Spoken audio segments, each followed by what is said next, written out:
Captain Kyle Higgins, commanding officer of the USS Dwight D. Eisenhower, stated that Ike is back. Ike is ready to fight, referring by nickname. He said, heavy maintenance has been completed and the Navy's nuclear-powered aircraft carrier is ready for action. Higgins said, it's nice to be back. I can tell you that. We're out to sea. We're doing what we're designed to do. Launch and recover airplanes on a regular basis, keeping our sailors occupied in a business of what they were hired to do. He said, with a city of about 5,000 sailors, we have about every discipline on board that you could need to run a small town. The ship is back in port for a short period to get ready for an upcoming deployment. The USS Eisenhower now has the capability of launching the MQ-25 unmanned aircraft when it becomes available.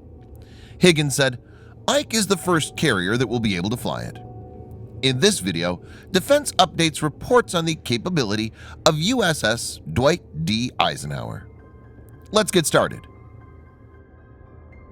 This video is sponsored by the free-to-play military vehicle combat game War Thunder. We talk a lot about military vehicles on this channel, but what about trying them out for yourself? In War Thunder, you can choose from more than 1,200 playable vehicles from the 1930s to the 1990s and go to battle on more than 80 theaters of war. You can fly aircraft, helicopters, drive tanks, and command ships of all types and sizes, which have been carefully recreated from their real-world counterparts. It's available as a free download on PC, PlayStation 4, and Xbox One with cross-platform support. So grab your friends and give it a try.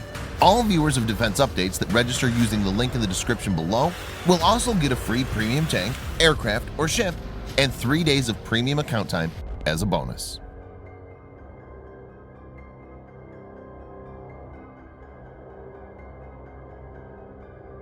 USS Dwight D. Eisenhower is a Nimitz-class supercarrier. Nimitz-class aircraft carriers were designed to be improvements on previous U.S. aircraft carriers, in particular the Enterprise and Forrestal-class vessels. All 10 Nimitz-class aircraft carriers were constructed between 1968 and 2006 at Newport News Shipbuilding Company, Virginia, in the largest dry dock in the Western Hemisphere. USS Dwight D. Eisenhower is the second ship of her class and was commissioned on the 18th of October, 1977. She was named after Dwight David Eisenhower. Dwight David Eisenhower was born on October 14, 1890, in Denison, Texas, the third of 7 sons. His mother originally named him David Dwight, but reversed the 2 names after his birth to avoid the confusion of having 2 Davids in the family. All the boys were called Ike, such as Big Ike, Edgar, and Little Ike, Dwight. The nickname was intended as an abbreviation of their last name. By World War II, only Dwight was still called Ike.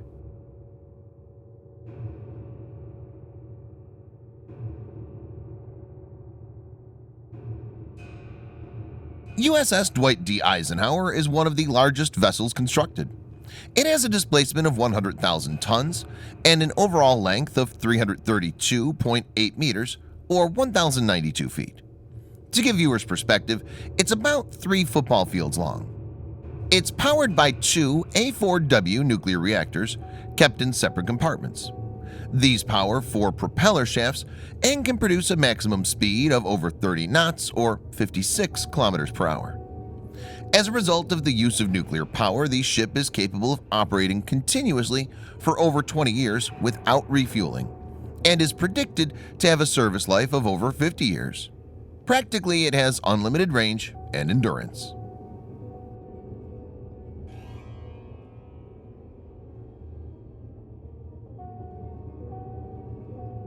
USS Dwight D. Eisenhower, being a Nimitz-class carrier, possesses a multitude of different radars, including electronically scanned array 3D radars. It's equipped with 16 to 24 RIM-7 Sea Sparrow or NATO Sea Sparrow missiles. RIM-7 Sea Sparrow is a U.S. shipborne, short-range anti-aircraft and anti-missile weapon system, primarily intended for defense against anti-ship missiles. Its range is 19 kilometers or 12 miles.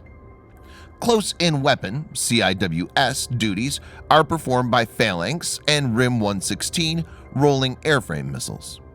Phalanx CIWS has a 4,500 per minute rate of fire. RIM-116 rolling airframe missiles have speed in excess of Mach 2.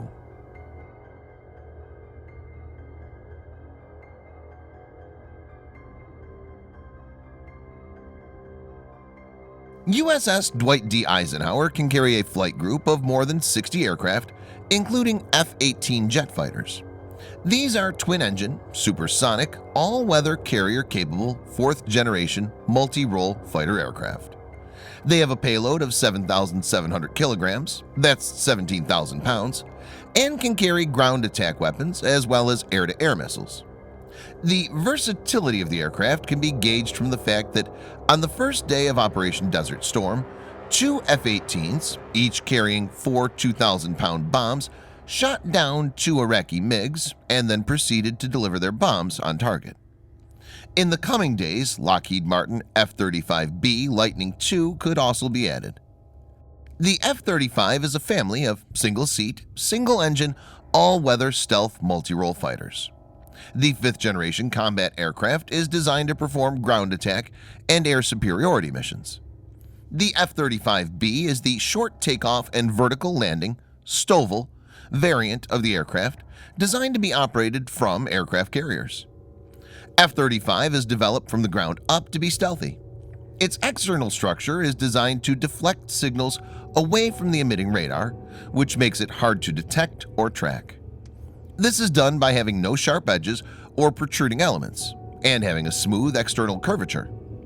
Also, it has a coating of RAM, radar-absorbing material, that reduces the number of signals getting reflected. F-35 has very low radar cross-section. Classified techniques have also been used to reduce the heat signature of F-35. This thermal profile management of the jet makes it difficult for infrared (IR) homing missiles to target it. Inclusion of the F-35 will bring a low observable jet for the first time to a carrier. Boeing's MQ-25 Stingray carrier-based tanker drone test has completed its maiden flight successfully on September 19, 2019. MQ-25 Stingray, also known as Tail 1 or T-1, took to the skies from Mid-America Airport in Muscoda, Illinois. Viewers may note that Boeing had already conducted several ground tests of the Stingray at its St. Louis plant. In the test, Stingray conducted an autonomous taxi and takeoff and then flew in an approximately 2-hour-long predefined route. The MQ-25 Stingray's flight was overseen by Boeing test pilots from a ground control station at Mid-America Airport. It will be a significant addition to the carrier fleet once it's ready for operational deployment.